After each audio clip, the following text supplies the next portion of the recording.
Look, it's just a continuation of the witch hunt. It's the worst witch hunt in political history. Hey, I'm Natasha Bertrand, Politico's national security correspondent, and we are here to talk about the 5 main things that you need to know about the scandal between Trump, Biden, Ukraine, whistleblower, intelligence community, and everything wrapped into that very complicated picture right now.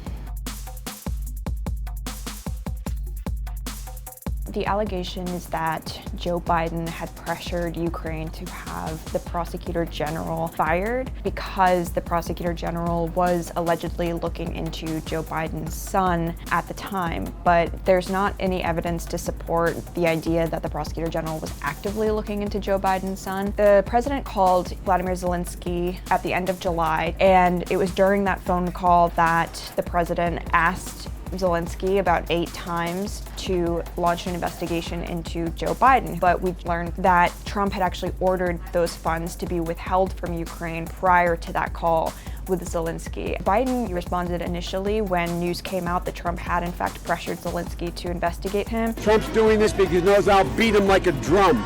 A few days later, Joe Biden actually gave a press conference. He continues to obstruct Congress and flout the law.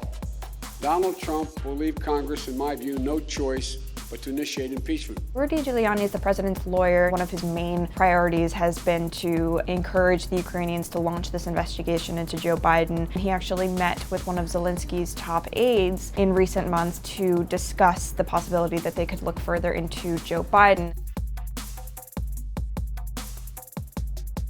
We do know, based on reporting that's leaked out, that one of the issues the whistleblower raised had to do with this phone call. This is someone who was on the National Security Council and doesn't want to risk their security clearance, their job, by potentially circumventing the Director of National Intelligence entirely and just going straight to Congress. So the Inspector General's hands are really tied here. He sent 2 letters to Congress explaining that he found this whistleblower complaint to be extremely urgent and credible. The Justice Department said that this is not the Director of National Intelligence and the Inspector General's place to give this complaint over to Congress because it involves privileged communications by the President, who is himself outside of the jurisdiction of the intelligence community. Congress feels that the law and the statute governing whistleblower protections actually gives the Inspector General the full authority to determine whether this is within the intelligence community's purview and therefore should be sent to Congress.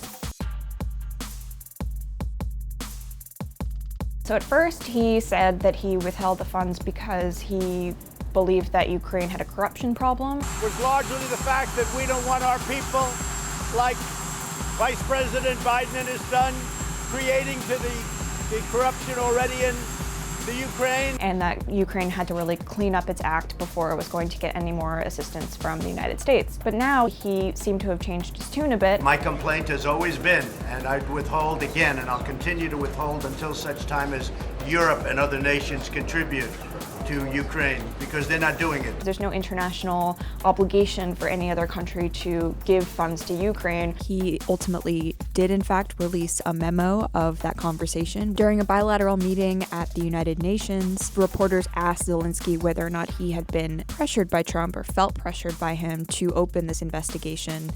So I think, and you read it, that nobody pushed me. Yes. In other words, no pressure.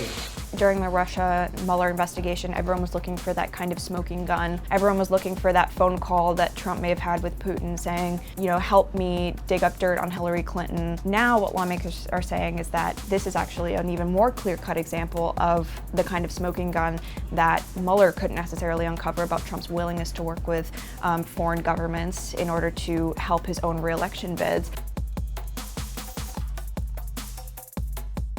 Nancy Pelosi shocked the world, and she announced that she would finally get behind an official impeachment inquiry.